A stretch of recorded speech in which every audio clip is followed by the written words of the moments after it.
L'ARPE a cofondé en 1992 l'Alliance européenne pour l'éthique en publicité et depuis plus de 25 ans,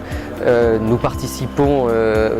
très volontiers aux débats, aux échanges pour y apprendre de nos voisins, de nos collègues, y apprendre surtout de l'industrie qui est l'autre partie de l'Alliance européenne, à nous améliorer. Et bien sûr, nous essayons de partager nos propres solutions quand nous en avons ou nos questions. Et donc à ce titre-là, notre liaison entre l'ARPE et le HASA depuis plus d'un quart de siècle est vraiment essentielle pour que nos entreprises, le marché français, progressent dans un cadre européen et a fortiori auprès de la Commission européenne.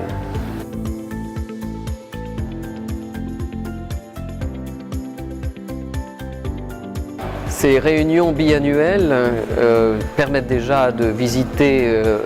les autres organismes d'autorégulation qui nous invitent et permettent aussi de découvrir toujours des magnifiques capitales. Mais au-delà de cela, c'est surtout de nous rapprocher de l'actualité que l'on peut tous avoir à subir, l'actualité bien sûr de la Commission européenne, l'actualité des textes européens et l'actualité des régulations nationales et les solutions que nous essayons tous d'apporter parce que tous ensemble nous sommes évidemment plus intelligents pour trouver des réponses qui conviennent aussi bien aux consommateurs, puisque c'est ça notre mission, aussi bien à la profession, à l'industrie, que à toutes les parties prenantes, dont évidemment la Commission européenne, les institutions européennes ou les pouvoirs publics nationaux.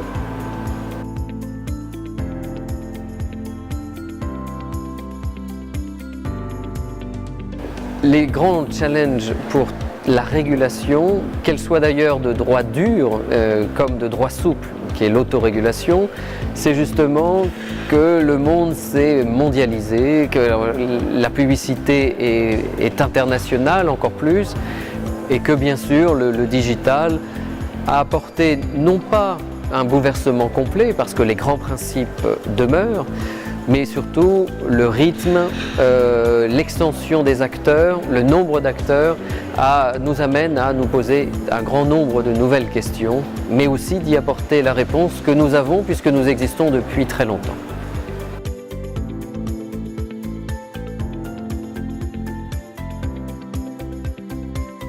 Les cas les plus nouveaux, ce sont bien sûr les cas des influenceurs, c'est-à-dire de nouveaux émetteurs de messages publicitaires. Et ces nouveaux émetteurs ne connaissent pas les règles, ce qui est souvent normal, comme tout nouveau média, mais ils se démultiplient et collectent l'ensemble des problématiques que nous avons pu connaître depuis tant d'années. Donc le grand challenge, c'est de faire en sorte que ces nouveaux acteurs qui sont intéressants pour l'efficacité de la publicité comprennent bien que les règles, c'est aussi pour leur bien. C'est donc les règles sont faites pour eux, mais aussi bien sûr, comme toujours, pour leur futur et donc leurs audiences et les consommateurs.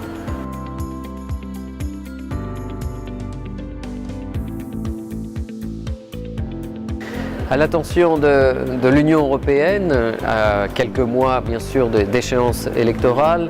c'est de faire confiance à une autorégulation qui a fait ses preuves, bien sûr au niveau national, mais aussi, on l'a démontré au niveau européen. La reconnaissance de l'autorégulation dans certaines directives va dans le bon sens et cette reconnaissance doit bien sûr être implémentée dans chacun des États membres et de faire en sorte que l'autorégulation qui est efficace, qui surtout ne coûte rien aux finances publiques, soit bien reconnue. Et le message à passer pour les médias, pour les consommateurs, pour finalement les citoyens européens, le message est de dire qu'ils ont la chance de bénéficier d'une industrie extrêmement responsable qui s'est depuis très longtemps dotée de règles et aussi de contrôle de ces règles. C'est ça le travail de l'autorégulation et que les règles sont en plus évolutives et agiles. Et donc c'est sur ces principes-là qu'il faut que l'ensemble de la société soit bien consciente qu'ils ont accès globalement à des messages très responsables tout en étant bien sûr une publicité pour le bien du commerce, de l'industrie et aussi pour le pluralisme des médias, mais que cette publicité qui leur est adressée est globalement acceptable et qu'il y a de toute manière des solutions en cas de problème.